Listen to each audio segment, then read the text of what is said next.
안녕하세요. 저는 재혼을 통해서 큰 복덩이들을 3명이나 얻은 대한민국의 한 여성입니다. 초혼에 실패한 저는 다시는 결혼 같은 건 생각하고 싶지 않았어요.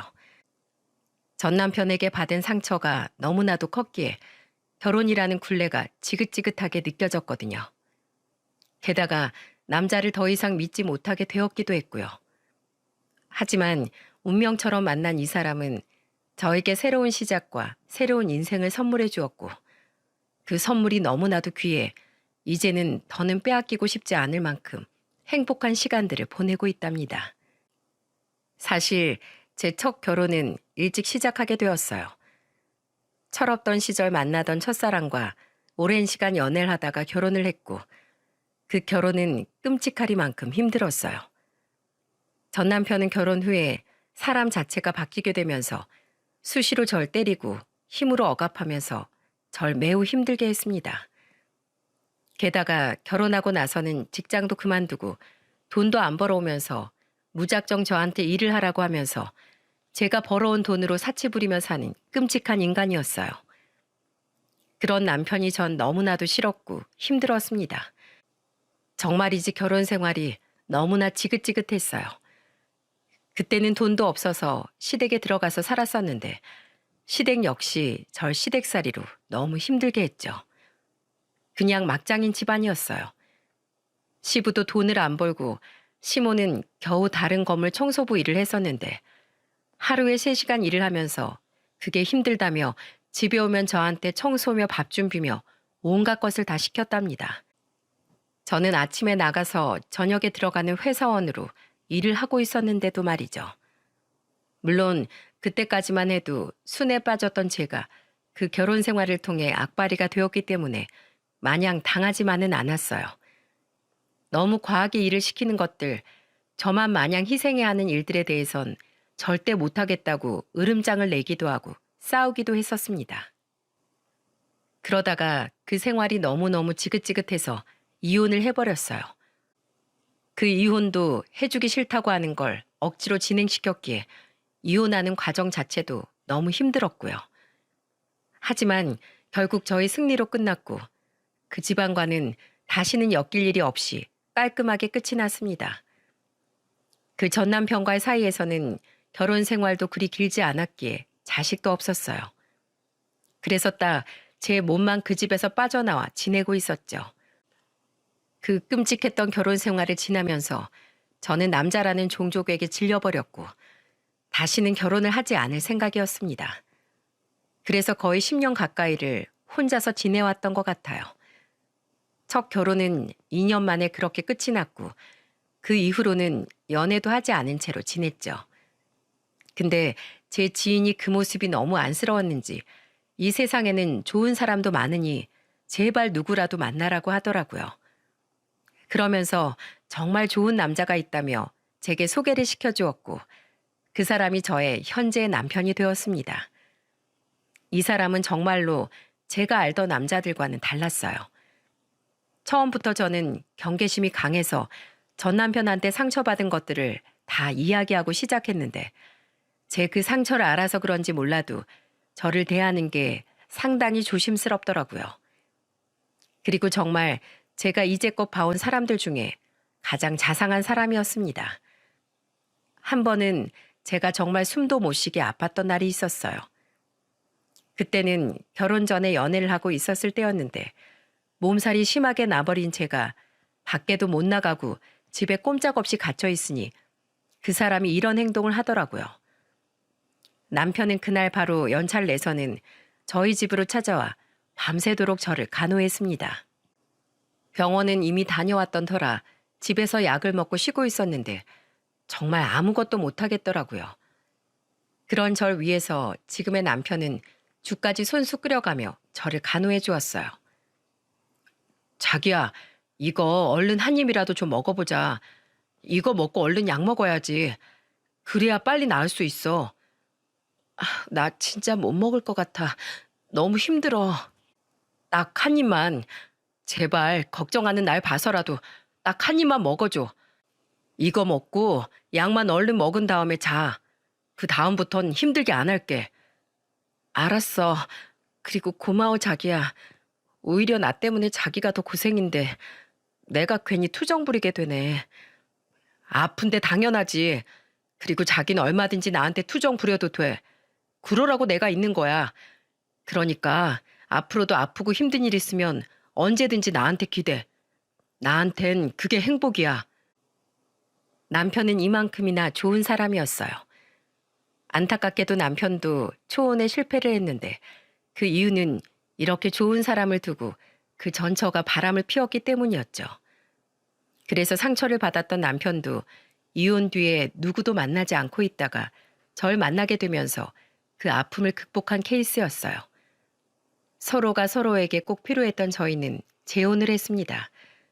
대신 저는 혼자 들어갔지만 남편에게는 초등학생과 중학교 되는 아들 2명이 있었어요. 그 여자는 양육권도 다 포기해버린 채 바람난 인간과 도망간 거라 그 아들 둘을 남편 혼자 힘으로 다 키우고 있었죠. 근데 어찌나 잘 키웠는지 처음으로 애들을 보고 인사를 하던 날에 아이들은 정말 공손하고 깍듯하게 저에게 인사를 하던 거 있죠. 안녕하세요. 처음 뵙겠습니다. 그래. 안녕. 이 아줌마가 갑자기 나타나서 좀 당황스럽지? 아니에요. 아빠한테 많이 듣고 사진도 많이 봤어요. 이제 아빠가 엄마라고 불러야 한다고 했는데 진짜 좋은 엄마가 되어 주실 거라고 하셨어요. 그리고 저희도 말씀 잘 들어야 한다고 하셨고요. 그랬어. 다행이다. 아줌마에 대해서 잘 알고 있어서. 우리 서로 잘하자. 나도 너희들한테 정말 좋은 엄마가 되어줄게. 대신 너희도 천천히 나한테 마음 열어줘. 알았지? 처음부터 무리는 안 해도 돼. 네, 감사합니다. 근데 우리 아빠가 좋은 사람이라고 했으니까 믿을 수 있어요. 그래, 아줌만 너희가 믿고 있는 아빠에 대한 그 믿음이 흔들리지 않도록 정말 좋은 사람이 되어볼게.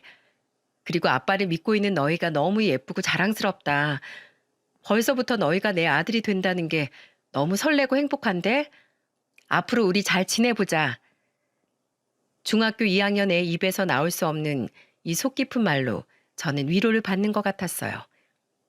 그리고 그 뒤로 정말로 이 아이들은 모난 부분 없이 저를 엄마로 잘 받아들여 주었고, 저희는 내 가족이 되어 서로에게 잘 적응하고 서로를 잘 받아들이면서 지내고 있었습니다. 남편 역시 결혼하고 나서는 저한테 더 잘했어요. 집안일도 웬만해서는 못하게 하고 청소며 빨래며 본인이 다 하려고 했죠. 또 아들들도 저를 잘 도와주면서 서로가 서로에게 필요하고 좋은 존재가 되어가면서 행복한 생활을 하고 있었어요. 그리고 저는 그런 남편과 아들들과 함께여서 기쁘고 감사했습니다. 남편은 참 건강한 사람이었어요. 가정에도 충실했지만 인간관계도 좋아서 모임을 정기적으로 하고 있었는데요. 부장으로 있으면서 자신을 잘 따르는 부하 직원들과 같이 모임을 정기적으로 하고 있었죠. 그들은 술 마시고 유흥을 즐기는 모임이 아니라 건전하게 등산도 하고 운동도 하러 다니는 건강한 모임이었기에 저도 이 모임만큼은 얼마든지 다녀오라고 했어요. 근데 원래는 혼자 잘 다니던 남편이 어느 날은 저한테 제안을 하나 했고 그건 바로 남편의 부부 동반 모임 제의였습니다. 저는 남편의 직장 생활이 궁금하기도 하고 남편의 동료들이 궁금해 그러자고 했죠. 그렇게 남편의 모임에 처음으로 부부 동반이 계획돼서 저까지 그 모임에 참석하게 되었어요. 특별히 강원도에서 모임을 가졌기 때문에 이번엔 저와 남편이 같이 부부 동반 모임에 참석하기 위해 강원도로 갔죠. 근데 가는 내내 굉장히 떨리더라고요. 그동안 남편의 직장 동료들을 본 적이 한 번도 없었기에 그곳에서 처음 대면하게 될 사람들을 생각하니 너무 떨렸어요.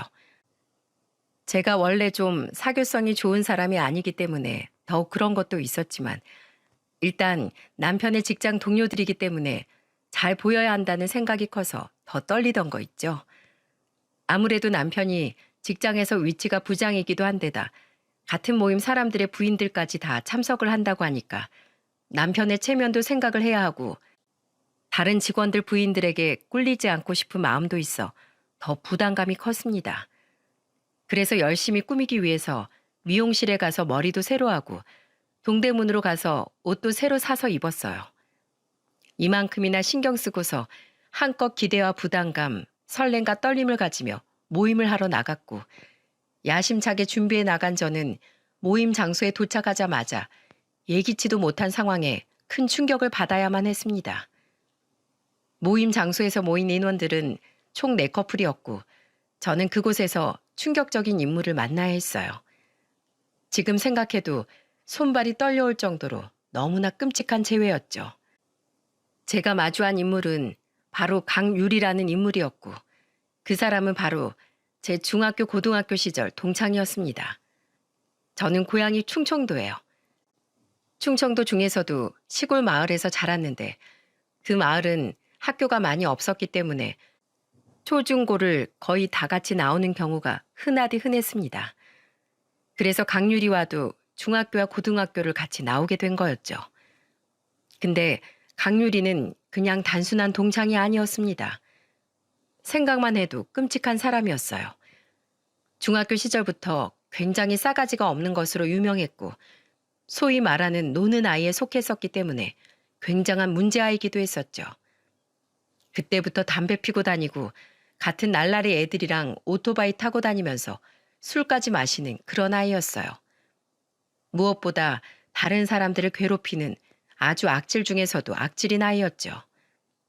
그리고 이 강유리에게 괴롭힘을 당했던 사람 중 하나가 바로 저였습니다. 강유리는 학창 시절에 절 아주 많이 괴롭게 했었는데요. 아직도 기억에 남는 사건 중 하나가 바로 뺨 따기 사건이에요. 강유리는 중학교 시절에 쉬는 시간에 갑자기 절 화장실로 불렀습니다. 그때 당시엔 그 아이의 존재가 매우 무섭고 컸었기에 저는 부르는 대로 따라갈 수밖에 없었죠. 근데 오라는 대로 쫓아간 그 화장실에서 강유리는 난데없이 제 뺨따기를 확 때려버리던 거 있죠. 당시 저는 너무나 당황스럽고 아프고 무서웠지만 그만큼 억울한 마음도 커서 따져 물었어요. 왜 때려? 가만히 있는 날 왜 때리는 건데? 악에 받쳐 소리를 지르는 저에게 강유리는 대답을 했고 저는 그 대답에서 완전히 마음이 무너져 내리는 걸 느껴야만 했습니다. 왜 때리냐고? 그냥 네가 갑자기 너무너무 꼴보기 싫어서 그래서 때렸는데? 근데 이게 어디서 감히 나한테 화를 내? 네가 아주 제대로 돌았구나. 내가 너 교육 좀 제대로 시켜줘야겠다. 강유린 이렇게 말한 뒤 자신의 패거리 아이들과 합세를 해서 다시는 생각하고 싶지도 않을 만큼의 강도로 저를 마구 때렸어요. 그뿐만이 아니었죠. 그 뒤로부터는 아예 대놓고 절 따돌리면서 돈을 빼앗아가고 폭행을 하면서 심지어 나중에는 종 부리듯 저를 막 부려댔죠. 그리고 정말로 잊을 수 없었던 큰 사건은 바로 제가 한 번 더 반항을 했더니 그 자리에서 가위를 가지고 와 제 머리를 확 잘라버리는 일이었습니다. 그로 인해서 저는 매일매일 고통 속에서 살아야 했어요. 너무 힘들어서 선생님들께 이야기도 했었지만 선생님께서는 약간의 주의만 주었을 뿐 그 뒤로부터는 거의 터치를 하지 않으셨기에 저는 일러 바쳤다는 이유로 더 큰 괴롭힘을 당하며 살아야만 했어요. 그 당시 강유리 패거리가 5명이었는데 이 아이들 때문에 전학 가는 애들도 적지 않았습니다. 저 역시도 너무나 전학을 가고 싶었지만 전학을 가기 위해선 이사를 가야 했는데 당시 저희 집안은 이사가 형편이 안 되었던 터라 저는 그냥 그곳에 머무르면서 속수무책으로 당해야만 했어요. 그 덕에 저는 끔찍한 학창 시절을 보내야만 했죠. 제가 그 아이에게서 벗어날 수 있는 방법은 고등학교 이후에 대학교를 가면서 완전히 그 지역을 떠나버리는 일이었기에 저는 악착같이 공부하며 서울에 있는 대학교로 들어가면서 그때부터 아예 자취를 하기 시작했어요. 그리고는 고향에도 거의 내려가지 않은 채 20여 년을 살아왔죠. 근데 그렇게 피하고 또 피하며 살았던 그 끔찍한 인물을 남편의 직장 부부 동반 모임에서 떡하니 만나게 돼버린 거였습니다. 저희 둘은 누가 먼저라 할 것도 없이 서로를 알아봤고 강유리는 저를 알아보자마자 아는 체를 해댔어요. 어머나, 얘, 너 정숙이 맞지? 어머, 어머, 정숙이 맞는 것 같네. 혹시 충청도가 고향 아니에요? 어, 나 정숙이 맞아. 오랜만이네. 저는 속으로는 너무나 떨리고 무서웠지만 이제는 세월도 흐를 대로 흘렀고 저도 40년 인생을 살면서 나름 연륜이라는 게 생겼기 때문에 저의 속내를 드러내지 않고 덤덤한 말투로 말을 할 수 있었어요. 그리고 강유리도 무슨 속내인지 모르겠지만 마치 저와 굉장히 친했었다는 듯 무척이나 반가워하는 말투로 말을 하더라고요. 어머나 얘, 이게 얼마만이야. 진짜 반갑다. 그동안 잘 지냈지? 뭐 그럭저럭 잘 지냈어. 넌 잘 지낸 것처럼 보이네. 그, 난 남편이랑 짐을 좀 옮겨야 해서 이따 얘기 나누자. 어, 그래, 그래. 얼른 짐 빼. 저는 뻔뻔하게 나오는 강유리와 더는 대화를 하고 싶지 않아서 핑계를 대고는 바로 그 자리를 피해버렸어요. 그리고도 그 뒤로 강유리와는 최대한 단둘이 있거나 대화를 하게 되는 상황을 피하기 위해 최대한 남편과 붙어 다니거나 강유리에게 틈을 주지 않으려고 노력했죠. 하지만 그 노력이 무색해질 만큼 그날 밤 다 같이 저녁을 먹는 자리에서 강유리로 인해 그 자리는 완전히 초토화가 될 수밖에 없었습니다. 그날 밤 저희는 다 같이 저녁을 먹으면서 술까지 마시며 시간을 보내고 있었어요. 저는 평소에도 술이 많이 약하기 때문에 거의 마시지 않는 터라 정신이 말짱한 상황이었고 강유리는 중학교 때부터 마셨던 술버릇이 여전히 이어지고 있었는지 미친 듯이 부어라 마셔라 하면서 먹어대고 있더라고요. 역시나 거의 술통에 빠지는 수준으로 먹어대던 강유리는 벼랑간 한껏 들뜬 목소리로 저에게 말을 걸어왔습니다. 야, 정수가, 너 출세했다? 어? 출세했어. 어떻게 김 부장님하고 결혼을 했대? 아니, 김 부장님 이혼했잖아. 그쵸? 그 전 와이프가 바람피지 않았어요? 그 전 와이프가 바람나서 이혼하고 새로 재혼한 거죠? 와, 진짜 여자한테 그렇게 대이고도 또 만나고 싶었어요? 아유, 뭐 또 연애할 수야 있는데 애까지 둘이나 있는 양반이 재혼까지 하고 싶었어요? 진짜 여자 없으면 못 사는 성격인가 보다 우리 김 부장님. 거기다가 그 재혼녀가 정숙이라니. 아니, 오죽 여자가 없었음 정숙이를 다 만났을까. 하긴 애 둘 딸린 재혼남을 누가 만나주겠어. 그냥 끼리끼리 만나는 수밖에 없었겠지. 하여튼 우리 김 부장님이 여자한테 미쳐서 재혼한 덕분에 내가 우리 정숙이를 다 만나네요. 고마워요, 부장님. 강유리는 미친 사람처럼 무례한 말을 해댔고 거기에서 제일 기겁을 한 사람은 바로 강유리의 남편이었습니다. 강유리의 남편은 과장이었기 때문에 자신의 상사에게 실수를 하는 부인을 나무라기 시작했어요. 당신 미쳤어? 부장님께 지금 그게 무슨 경우 없는 짓이야? 어? 그게 무슨 헛소리냐고. 당장 사과드려 얼른. 부장님, 죄송합니다. 저희 와이프가 너무 취해서 지금 앞뒤 분간 없이 실수를 했네요. 정말 죄송합니다. 제가 대신 사과드릴게요. 강유리의 남편은 안절부절하며 저희 남편에게 죄송하다며 사과를 해왔어요. 근데 저희 남편은 이 무례한 말에 아무렇지도 않다는 듯이 사람 좋은 웃음을 내면서 말을 하더라고요. 괜찮아. 뭐 술에 취한 사람한테 그렇게 화내봤자 들을 수 있는 것도 아니고 근데 좀 조심은 시켜야겠네. 아무리 취했어도 실수가 너무 크면 좀 문제 아니겠어? 오랜만에 우리 마누라 만나면서 동창 보는 게 반가워. 좀 들떠서 얘기하는 것 같은데 너무 취한 것 같으면 자네가 알아서 들어가서 재우던지 해. 여기 지금 우리만 있는 것도 아니니까. 재수 씨, 지금 우리 마누라 만나서 반가운 마음에 들떠서 말하는 건 알겠지만 실수가 좀 크시네요. 말은 좀 가려서 해주면 좋겠습니다. 제가 정중하게 부탁드립니다. 남편은 굉장히 젠틀하게 이야기를 했어요. 남편은 평소에도 굉장히 이해심이 많고 배려가 깊은 사람이었기 때문에 누가 봐도 무례하기 짝이 없는 이 상황에서도 웃으며 잘 넘기더라고요. 하지만 그 말 안에 충분히 카리스마가 있었기에 강유리도 조금은 아차 싶었는지 그때 당시는 바로 꼬리를 내리던 거 있죠. 어머, 부장님 죄송해요. 제가 정숙이 만나서 너무 반가운 마음에 실수를 좀 했네요. 제가 이래요. 원래부터 제가 좀 말을 가려서 못하는 성격이라서 또 실수했네요. 죄송해요, 부장님. 이해해 주세요. 당신, 진짜 한 번만 더 여기에서 실수하기만 해. 그땐 당장 나한테 끌려서 올라갈 줄 알아. 아이, 참, 알았어. 그래서 지금 죄송하다고 하잖아. 나 참, 잠깐 술 취해서 한 말인데 당신은 뭘 그렇게 안절부절해? 우리 너그러우신 부장님은 다 이해해 주실 거야. 그쵸, 부장님? 강유리는 강적 중에서도 강적이었습니다. 말은 미안하다고 하면서도 여전히 무개념 짓이 흘러나와 그 자리에 있는 모두를 당황시켰어요.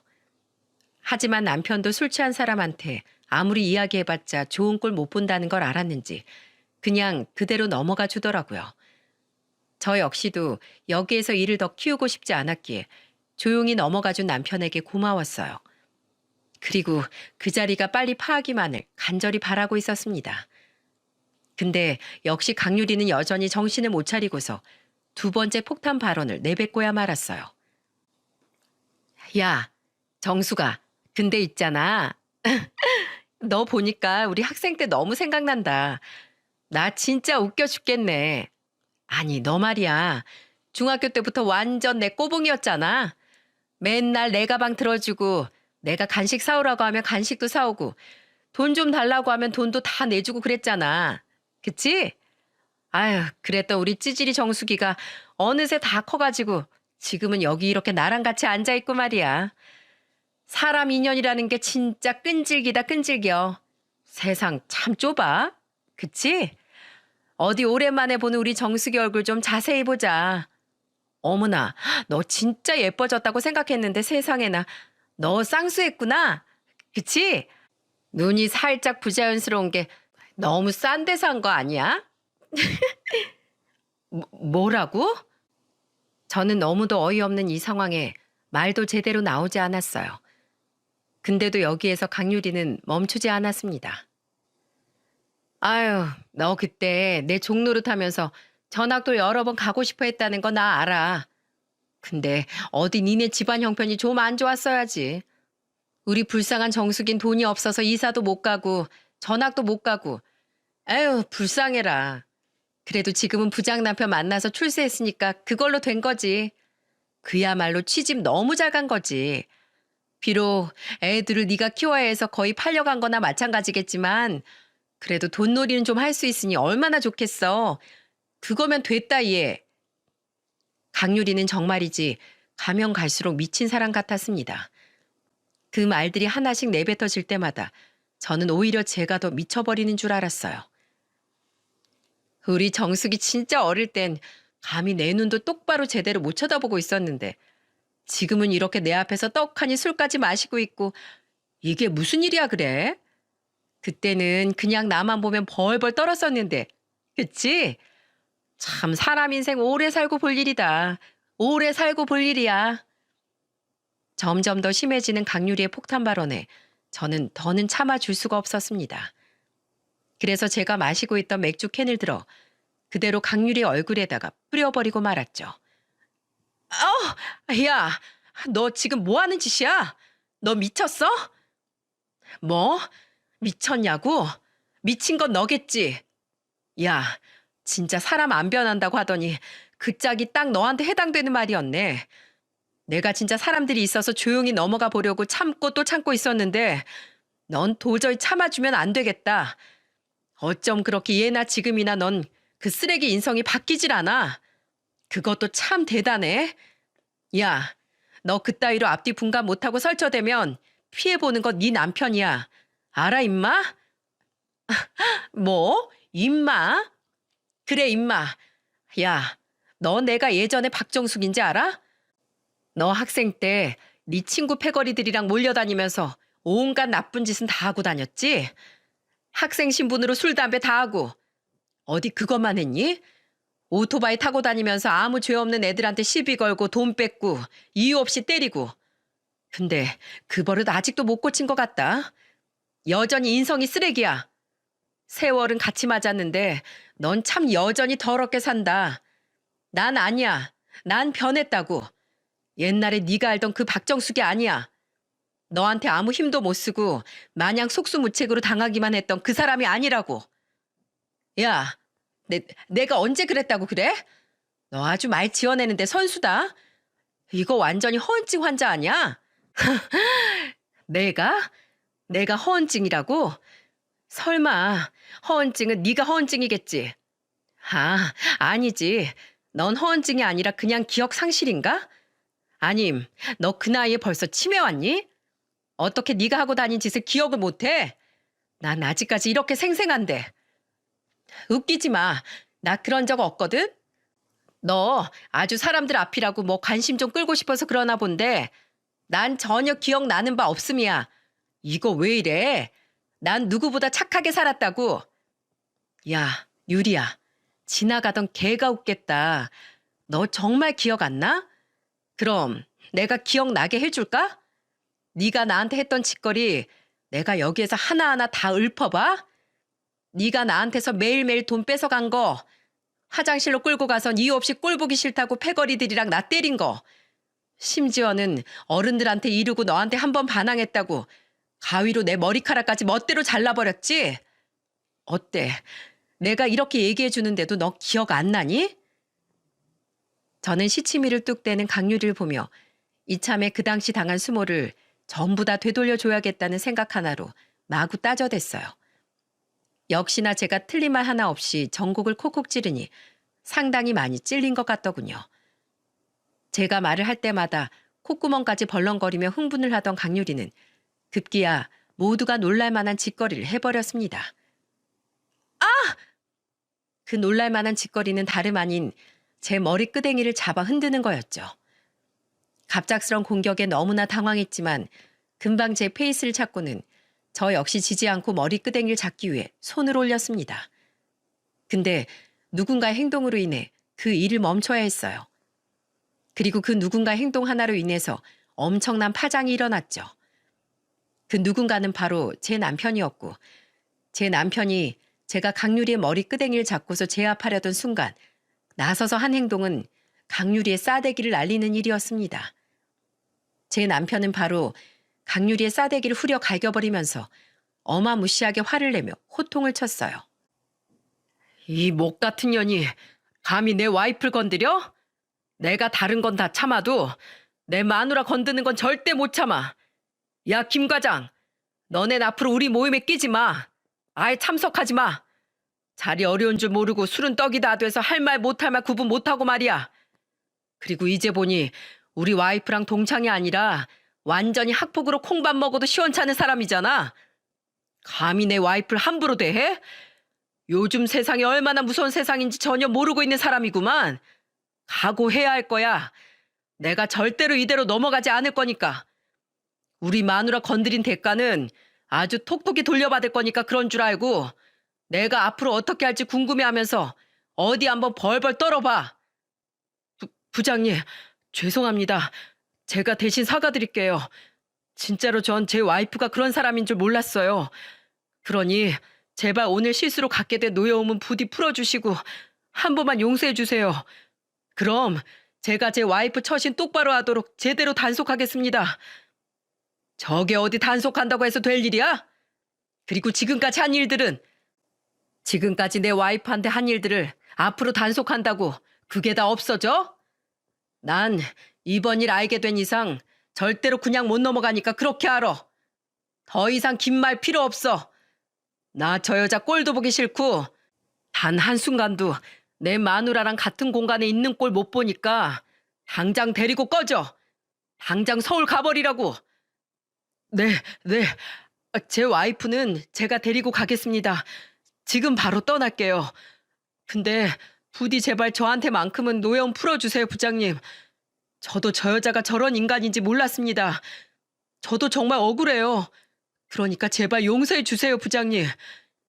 용서건 뭐건 간에 빨리 가. 안 가? 그렇게 가기 싫으면 자네 와이프라도 이 자리에서 치워버려. 남편은 작정을 했는지 평소답지 않게 정말 세게 나갔어요. 남편이 이 모임을 계속 가질 수 있었던 이유는 팀원을 잘 타이르고 감싸 안는 따뜻한 성품 때문이었는데 불도저처럼 화를 내는 남편의 모습에 너무나도 당황을 했던 김 과장은 자기가 살 길은 이것밖에 없다는 생각이 들었는지 그대로 택시를 불러 자기 와이프만 보내버리더라고요. 질질 끌려가면서 억지로 택시에 타던 강유리는 끝까지 저를 향해 발악을 해댔습니다. 저 재수 없는 것 때문에 내가 이딴 숨을 왜 당해야 하는데? 내가 왜? 너 두고 봐. 너 내가 꼭 복수할 거야. 20년 전에 너 내 꼬붕이었던 거 절대로 잊지 마. 질질 끌려가던 순간에도 가짜는 자존심을 부리는 강유리를 보면서 저는 더는 상종할 필요도 없다는 생각이 들어 그대로 무시를 해버렸습니다. 그렇게 택시를 타고 홀로 쫓겨난 강유리를 뒤로하고 남편은 그 택시가 가자마자 저를 바로 꼭 껴안아 주었어요. 여보, 미안해. 이게 다 나 때문이다. 내가 괜히 이 모임 같이 오자고 해선 안 겪어도 될 일을 겪게 만들었네. 정말 미안해. 내가 이거 어떻게든 책임지고 당신이 당한 수모를 다 갚아줄 거야. 정말 미안해, 여보.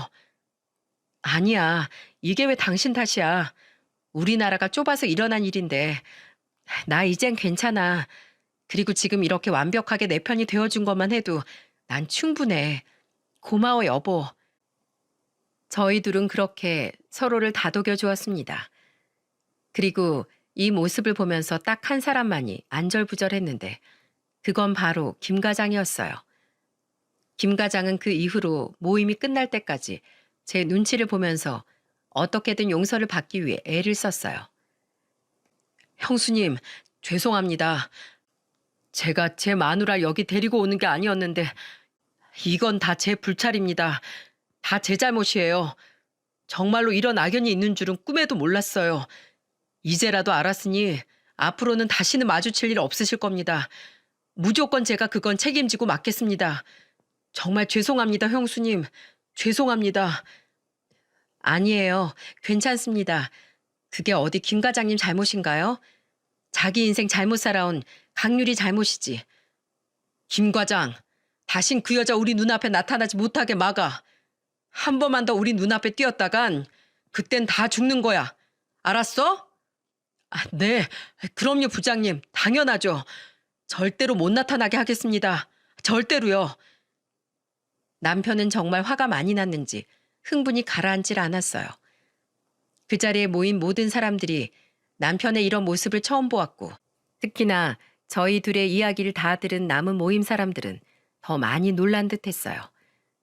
결국 나중에는 남편을 말리기까지 해서 남편은 겨우 흥분을 가라앉혔고 그 이후의 모임을 정상적으로 지나갈 수 있게 되었습니다.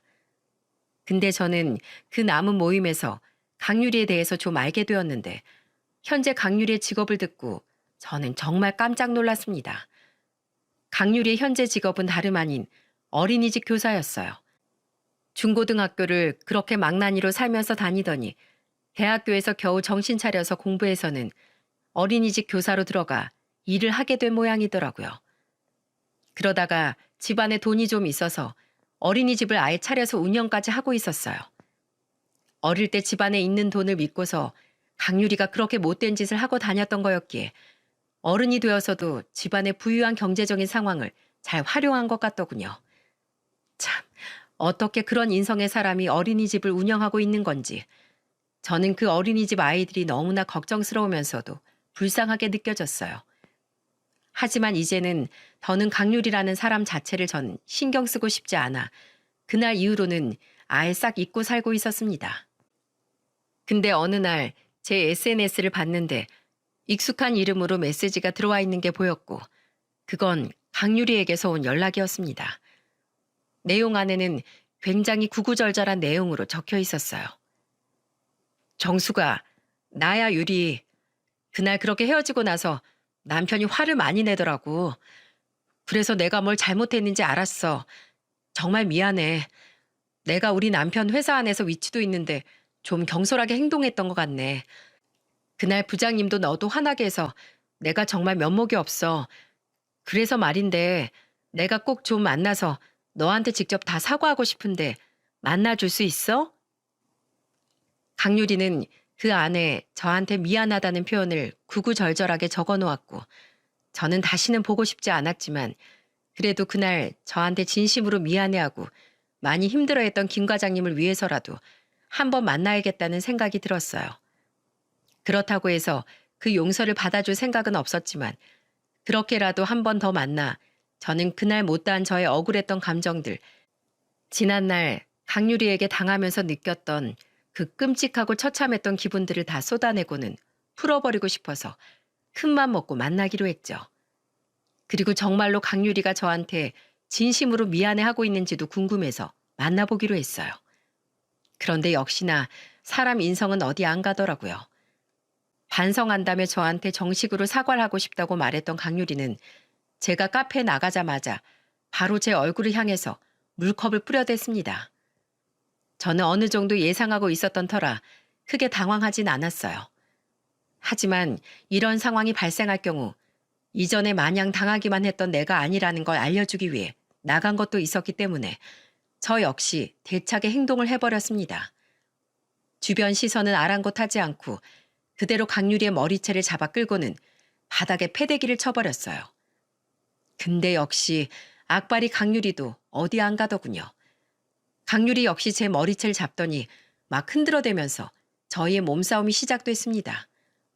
엎치락 뒤치락 난리가 났고 주변에서 말렸지만 이미 불붙은 저희의 싸움은 말려지지가 않았어요. 게다가 저는 그동안 당해왔던 모든 한을 다 풀어내느라 있는 힘껏 강유리와 싸웠기 때문에 더더욱 말려질 리가 없었죠. 결국에는 그 안에 있던 사장님이 경찰을 부르면서 사건이 종료되었어요. 저와 강유리는 그날 경찰서에서 싸움을 끝내야만 했고 저는 강유리에게 지지 않고 맞섰다는 것 하나만으로도 속이 다 후련해서 세상을 다 가진 기분을 누려야 했습니다. 오히려 분해서 씩씩거리는 건 강유리 쪽이었어요.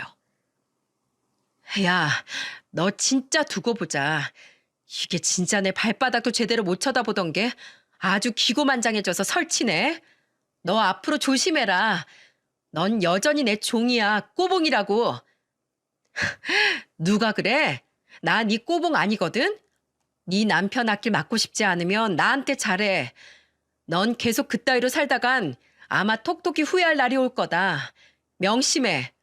그리고 내가 다시 한번 말하지만 나 옛날에 그 약해 빠졌던 정수기가 아니란다. 다음에 또 한번 오늘같이 행패 부리면 그땐 나도 더 가만 안 있을 거니까 어디 더 큰 꼴 당하고 싶으면 네 마음대로 해봐. 강유리, 다신 보지 말자. 저는 저한테 맞은 게 분해서 씩씩거리는 강유리를 뒤로하고는 남편과 함께 집으로 와버렸습니다. 그때는 강유리 남편은 경찰서로 오지도 않더라고요. 무슨 사연인지 모르겠지만 강유린 그 당시 보호자로 남편을 불렀지만 오지 않았고 강유리 남동생이 와서 데리고 들어갔었어요. 하지만 강유리와 관련된 사연은 더는 알고 싶지도 알 필요도 없었기에 저는 그냥 그러려니 하고서 넘겼어요. 다만 그날 이후로 저와 강유리의 몸싸움으로 인해 잠시나마 피해를 입은 카페 사장님께 너무 죄송해서 20만 원 정도 준비해 따로 찾아갔어요. 근데 정말 감사하게도 화를 낼 줄 알았던 사장님은 그날 우리가 싸우면서 말한 대화를 다 들었는지 오히려 저를 위로를 해주더라고요. 사장님, 그날은 너무 죄송했어요. 저희 때문에 잠시 동안 장사도 제대로 못하시고 너무 당황하셨죠. 이거 제가 조금이나마 그날 손해보셨던 거 보상해드리고 싶어서 가지고 왔어요. 작은 금액이지만 이거라도 받아주세요. 그리고 다시 한번 정말 죄송합니다. 아이, 아닙니다. 그날 어쩔 수 없이 들려와서 듣게 되었는데 그 사람 아주 나쁜 사람이던데요. 오히려 잘하셨어요. 그렇게라도 안 하면 그런 사람들은 더 나쁜 짓 하면서 살 거예요. 그러니까 아주 잘하셨어요. 오히려 제가 다 속이 시원했습니다. 그 돈은 받지 않을게요. 그날 손해본 것도 없고요. 제가 신고를 했던 건 그래도 싸우는 게 많이 위험해 보여서 그랬던 거였어요. 그러니까 앞으로도 같은 일 생기시면 당하지 마시고 그대로 되돌려주면서 사세요. 저도 응원하겠습니다. 시원한 커피 한 잔 내려드릴 테니 그거 마시고서 가세요. 다행히도 카페 사장님은 너무 좋은 분이셨고 오히려 저에게 커피까지 시원하게 내려주시면서 제 상황을 이해해 주셨어요. 제 돈은 극구 안 받겠다고 하셨지만 저는 너무 죄송해서 그럼 절반만이라도 받아달라고 하면서 10만 원을 꼭 쥐어드리고 왔어요. 그리고 그 뒤로는 저는 그 카페 단골이 되어서 지금까지도 왕래를 하면서 잘 지내고 있답니다. 그렇게 한 사건이 일단락되고 다시 강유리가 없던 일상으로 돌아와 잘 지내고 있었어요. 남편은 그 모임은 계속해서 이어서 가고 있었고 그 김 과장도 다시 잘 추스러서 모임에 참석을 하고 있는 듯 했었죠. 그러다가 얼마 뒤에 또 한 번의 부부 모임을 가지게 되었어요. 저는 강유리 때문에 안 가려고 했지만 남편이 걱정하지 말라며 김 과장이 절대로 데리고 오지 않겠다고 했다면서 저보고 꼭 같이 가자고 하더군요. 그러면서 저에게 전해주는 말을 통해 저는 깜짝 놀라고야 말았습니다. 당신 이제 강유리 마주치는 거 걱정 안 해도 돼. 앞으로 강유리랑 김 과장이 같이 나올 일은 없을 테니까. 아니 왜? 무슨 일 있었어? 있었지. 김 과장 이혼했잖아. 어머나 세상에, 이혼을 했다고? 그날 그렇게 난동 피우고 나서 바로 이혼한 거야? 세상에, 그날 보니까 김 과장님 너무 좋은 분이시던데. 그러니까 더 이혼을 해야지. 그 여자처럼 사회 악인 여자랑 김 과장이 같이 살기엔 너무 아까운 사람이잖아. 그리고 김 과장이 이혼한 건 그것 때문만이 아닌 것 같더라고. 아주 그 여자 악질이더만. 인간이 덜 되어 있었어. 그건 또 무슨 소리야? 그 이후에 또 무슨 일이 있었던 거야? 아주 크게 있었지. 그 여자 어린이집 운영한다고 했잖아. 근데 거기에서 아주 엄한 짓을 하고 있었나 보더라고. 애들 주는 밥을 유통기한 지난 것들로 만들어주질 않나. 상한 음식을 내주질 않나. 아주 애들 먹는 걸로 장난을 많이 쳤더라고. 어머, 아니 애들 먹는 걸 그렇게 했다고? 진짜 강유리 인성 놀랍다, 놀라워. 근데 그걸 어떻게 걸린 거래? 거기 새로 일하러 들어간 선생 한 명이 자기네 원장이 그렇게 하는 거 보고 아주 경악했나 보더라고. 그리고 그거 증거로 다 남겨서 신고를 했나 봐. 근데 그것뿐만이 아니었어. 직원들 월급도 제대로 안 줬다는데 그지만 한 게 아니고 아주 결정적인 게 하나 더 있었지. 결정적인 거? 아니 그게 뭔데?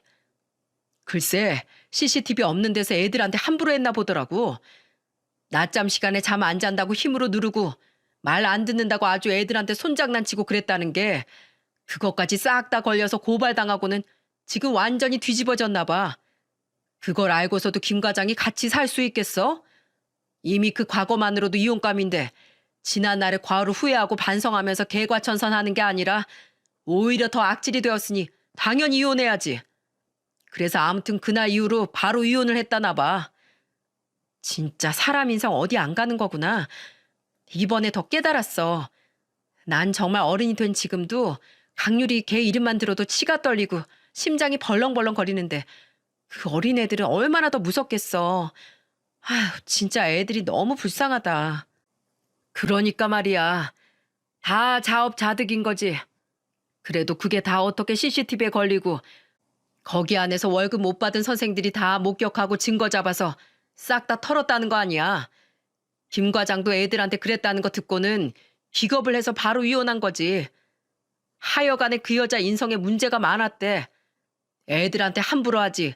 선생들한테 툭 하면 단체로 불러다가 기합 주지. 그랬다나 봐. 그러니 뭐 제대로 못 산 꼴 당하는 거지. 아마 지금 경찰서에서 조사받고 실형받을 위기까지 있다나 봐. 저는 애들한테까지 잘못된 행동을 한 강유리의 인성을 들으면서 역시 사람은 쉽게 변하지 않는구나 라는 생각을 했어요. 그리고는 이제야 자신의 죗값을 치르게 된 강유리를 보면서 정의는 반드시 승리한다는 생각이 들었죠. 중학교, 고등학교 시절부터 애들을 그렇게 괴롭히고 나쁘게 살면서도 부모 백으로 아무 죗값도 치르지 않던 사람이 성인이 돼서도 자기 인생에 대해 책임 못 질 일들을 하게 되면서 결국엔 그 꼴이 나버린 걸 보면서 정말 속이 다 시원했습니다. 이제라도 저의 고통을 대신해서 보상받는 듯 했어요. 당연한 이야기지만 그 이후로 그래서 강유리는 남편의 모임에서는 볼 수 없었습니다. 아주 처절하게 이혼을 당한 듯 하더라고요. 그리고 김 과장님은 다시 보니 오히려 속이 다 후련한 것처럼 보였습니다. 이야기를 들어보니까 결혼 생활도 만만치 않게 힘들었었나 보더라고요. 연애 땐 안 그랬던 사람이 결혼을 하자마자 완전히 180도 바뀌어서는 거의 자기 남편인 김 과장님을 거의 종부리듯 부리면서 시댁에도 싸가지 없게 행동하고 집안일이나 밥도 하지 않아서 너무 결혼 생활이 괴로웠다고 했어요. 그러니 오히려 이혼을 했던 게 속이 다 시원하시다고 하더군요. 제가 봤을 때 김 과장님은 우리 남편만큼이나 자상하고 속이 깊은 사람인 듯 했는데 어쩌다가 그런 강유리 같은 여자한테 걸리게 된 건지 참 안타깝고 불쌍하더군요. 그래도 이제라도 이혼을 했으니 다시 새 출발해서 행복하게 살았으면 하는 바람이 큽니다. 저는 진짜로 강유리와 더는 연관없는 삶을 살면서 아주 행복하게 지내고 있어요. 든든한 제 남편과 비록 피는 섞이지 않았지만 착한 마음으로 금세절 엄마로 받아준 우리 두 아들들과 함께 하루하루 행복한 시간들을 보내고 있답니다. 작지만 소소한 일상을 누리면서 이게 진짜 참 행복이구나 라는 걸 느끼며 살아가고 있어요. 아침 저녁으로 우리 아들들하고 사랑하는 남편 식사를 챙겨주는 거, 아이들이 먹고 싶다는 고기 반찬을 만들어주는 일, 다 함께 가족 여행 가면서 무서운 놀이기구를 타는 일 등등 모든 것이 저에게는 행복 그 자체랍니다. 그리고 덕분에 이제는 강유리라는 이름만 들어도 떨리던 제 가슴이 더는 떨리지 않게 되었어요. 저의 학창시절의 아픔을 우리 남편이 계속해서 어루만져 주었고 더 따뜻하게 품어준 덕분에 극복할 수 있었죠. 그리고 죗값을 톡톡히 치르게 된 강유리의 결과를 보면서도 저의 마음이 치유가 된 것 같습니다. 여러분, 제가 이렇게 오늘 사연을 쓰게 된 이유는 지금 혹시나 여러분들이 힘들게 하고 괴롭게 하는 사람들이 있다면 반드시 정의는 승리하게 되어 있으니 너무 염려치 말라는 말씀을 드리고 싶어서였어요. 최근 들어 사건 사고가 뉴스를 통해 많이 일어나는 걸 볼 수 있는데 그 모든 악들이 언젠가는 죗값을 치르게 되니 우리가 그날까지 더 대한민국의 국민으로서 그리고 한 인간으로서 자기 의무와 도리를 잘 지키며 살았으면 좋겠어요. 저는 이번 강유리 사건을 보면서 더 뼈저리게 느끼게 되었네요. 여러분, 혹시 지금 주변에 여러분을 괴롭게 하는 사람이 있다면 꼭 저처럼 사이다 먹은 것 같이 시원하게 해결되길 바라겠습니다. 앞으로 저도 새로운 이 반려자와 아들들과 함께 하는 삶이 더 행복할 수 있도록 여러분이 응원해 주세요. 함께 해주셔서 감사합니다.